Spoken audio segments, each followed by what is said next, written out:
Golden Rain Foundation is always busy, lots of things on their agenda, and we want to welcome Secretary Joan Milliman to our program again. Thanks for joining us. Nice to be here. And you guys are always busy, but some things are finally finalized. You had a recent CEO update. It was just earlier this week, I believe. So, right. What's going on there? Well, 2 or 3 things I think are important.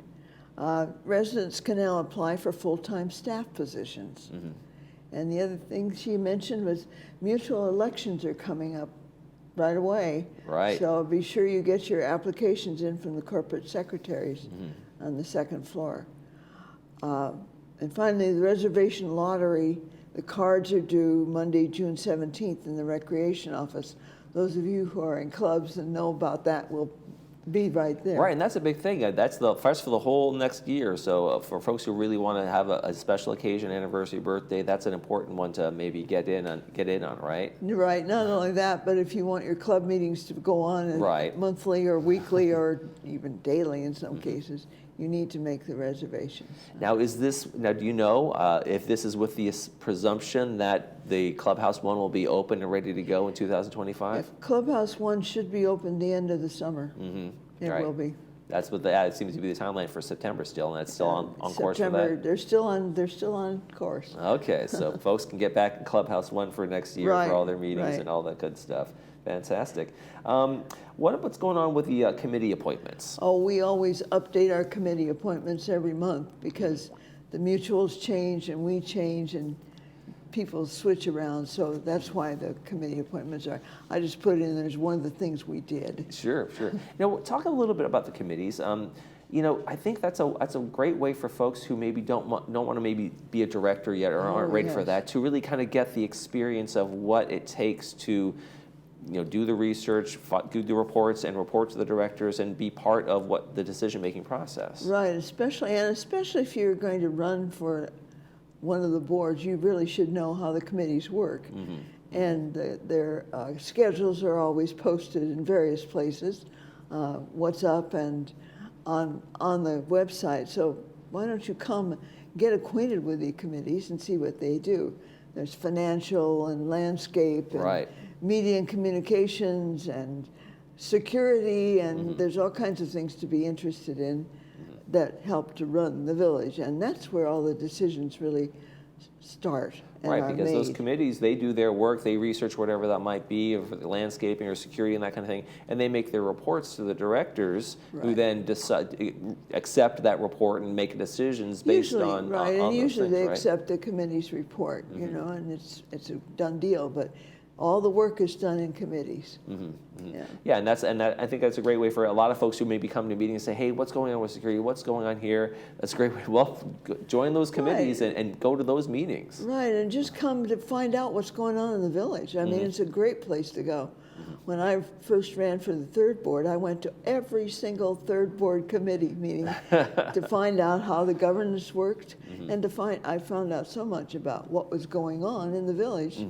And when things are put in the Globe or now on What's Up, I really understood what was going on because I'd gone to the meetings. Right, so you get the kind of the details. And I think some people just don't understand what goes into making this entire operation work, right? It's a big deal. Yeah, and it's so many people are involved in all the committee work and all the board work just to make these things work right, and that's where their fees are going. The residents, when they pay their fees, exactly, it's going to so much of the spending and how it's done, and I think the due diligence that goes into the committees as well. And you really get the facts by going to committees, not somebody's word about how it might have been or their guess as to what happened. Be there, go there. And it's very enjoyable.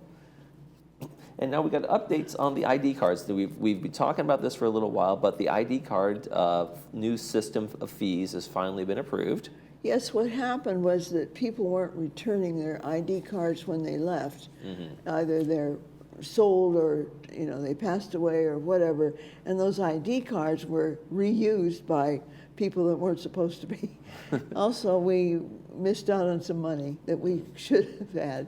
So we as you can see from the chart in front of you, the new ID cards for a non-owner occupant cost $25. It's pretty reasonable. Very reasonable. And new cards for new resident owners or members, there's no charge. So when you come on, you get a card. Right. And new ID cards for lessees, sub-lessees, renters, or lodgers, it's included in the application processing fee. So you already have that. That's a good deal. And ID renewals, like for lessees and mutual 50 only, there's no charge. Now this is where we hit you. And the next one's the big one. For non-return or failure to surrender an ID card, like for all resale, non-escrow transfer, leasing, rentals, and occupancy, including caregiver transactions, if the card is not returned, it's $125. Okay. And that's the biggie, and that's the new one. Also, a replacement card for just lost, destroyed, or stolen cards without any report is $60. So if you lose your card and you don't have any report of it being stolen, you have no idea where it is, it's $60. Right. But a replacement card for worn or unreadable cards, you turn that in and you get one for free. And then finally, if you did have your wallet stolen or your purse stolen and the card was in it, you report or make a police report and you show us that, there's no charge for replacing the card. Now these fees just kind of came along really, and the new decision on these fees is basically because of what seemed to be maybe abuses or just people just really not following the rules. Right, primarily the abuses, not following the rules. You're supposed to turn your card in when you're done with it. Yeah. And they do get floated around. Hey, use my card to get in and out, that kind of thing. Something like that. Yeah. My grandson wants to come. Right. Instead of going through the hassle or the whatever it is to do it the right way, people do it a little bit the wrong way, and then those cards just kind of go poof sometimes. Yes. And the guards don't have time always to identify you with the card. Right. It's easy to kind of flash that or whatever it might be. Card here. That's how people get into Costco too. Yes. That's a whole nother talk. We got the zoning going on. Zoning is one of those things where cities make decisions about zoning and then they revisit those again over decades of time, depending on how communities are developing. Right. Right, and our city's been zoned and rezoned several times. And at one time, our extra property for GRF was all recreational property. And then there was a housing need. So this is a picture of Garden Center 1, which has, among other areas, has been zoned to include possible future construction of housing. Well, we're not planning to construct any housing in Garden Center 1, so it's going to be rezoned as an open space. Okay. And what the council's doing is simply to rezone certain areas to match their actual function. That actually what they're being used for right now. What they're doing now. And there'll be a couple of hearings in the fall, so watch for them. So we get a public hearing before they turn in our plan, our zoning plan, to the state. Now, how does the Golden Rain Foundation work with the city to kind of make these things happen in a coordinated way? We don't make them happen. The city makes them happen. Well, help you rally but for we it. have to approve. Advocate for what you're looking for, right? We work together. I mean, they really know what's going on in all the zones and so on, but they inform us.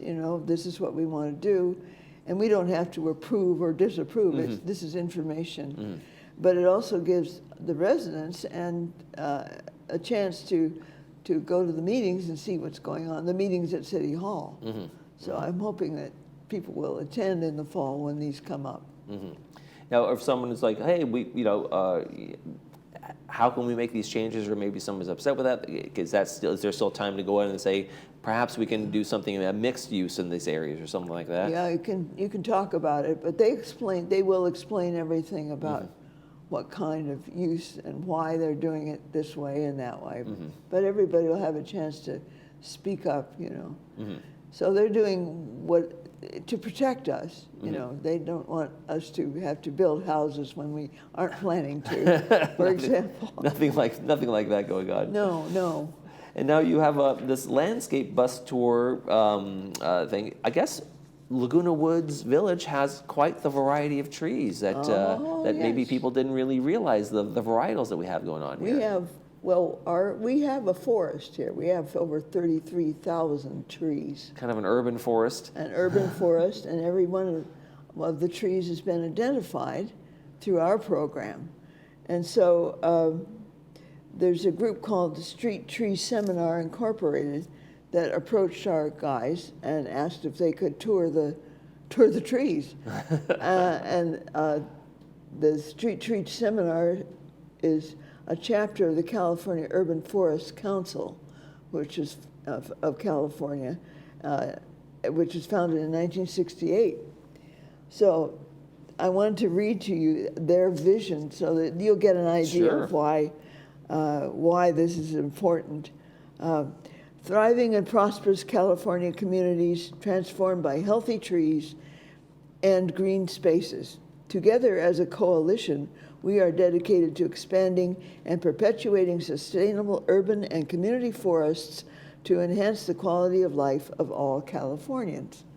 So when they saw our plan, our urban forest management plan, they got excited because they had published this book, as you can see, Right. Street Trees recommended for Southern California, and they'd originally wanted to plant all of the trees as an experiment, but they never were able to and never found the space. And when they saw our plan, they found out we had all the trees in the book. You already had it all done for them. We were all done right there. And so that's why they approached our staff and wanted to do a tour. And they're going to do a tour in the summer with a couple of buses and just go around. So I wanted to tell you who the members of this group are. The Street Trees Seminar. It consists of professional tree managers, arborists, and associated organizations and companies. And so it's a great time to advertise our wonderful community. Right. Absolutely. And I guess one of the things about this community is people come here when they look around, they see there's so much open space, there's so many trees, and I think it's such a great idea to have it so well planned in terms of being able walkable areas and parks and those kinds of things. And we have trees that are not necessarily native to this area. And then the original planners did that on purpose, trees from everywhere that they could find. But the advantage of trees, as you probably know, is oxygen. That does help. It gives us the oxygen in the air. And that's perhaps why people live to their hundreds here in the village. All the good oxygen supplies. The oxygen supply. And it's a big task maintaining this urban forest, as they may call it, right? It is, and we have outside groups and inside groups that are doing this all the time. And tree trimming takes place in not just a schedule, but according to the species now. Right. Different times a year for different types of species, like you say. Right, and it's because of the software that we put in 2 or 3 years ago to identify all the trees and find out where they are and how to serve them, how to treat them. And what do you appreciate most about our urban forest here, like you say? The shade. Find a nice bench in the shade. The shade and the beauty of the flowering trees in the spring just really blows me away. And I've got one right across the street from me that is so gorgeous, and I've taken several pictures of the same tree. Now, you've been involved with the Golden Rain Foundation. You've been involved with all sorts of things here in the community. What keeps you kind of going in this world? In the world of these organizations. I mean, is there a service commitment on your part that you just feel like you want to be part of? No, I just find it exciting to get involved with what's going on, and of course, I've always liked to be in on things. And as a former teacher, this really kind of inspires me to explore. And I go online and research stuff regarding what we're doing, and I find it very exciting. And I hope that others will find it exciting too. And you may not think your expertise is the right thing. you know, you may not have a, quotes, business background, but that's always part of it. And you may have more of a business background than you know, but what you do have is good common sense and being able to look at things and understand what's going on. And by the way, the staff does a wonderful job of explaining each time. This is a staff report I've just marked up on the tour, and for example. So we always know what's going on if we do the reading.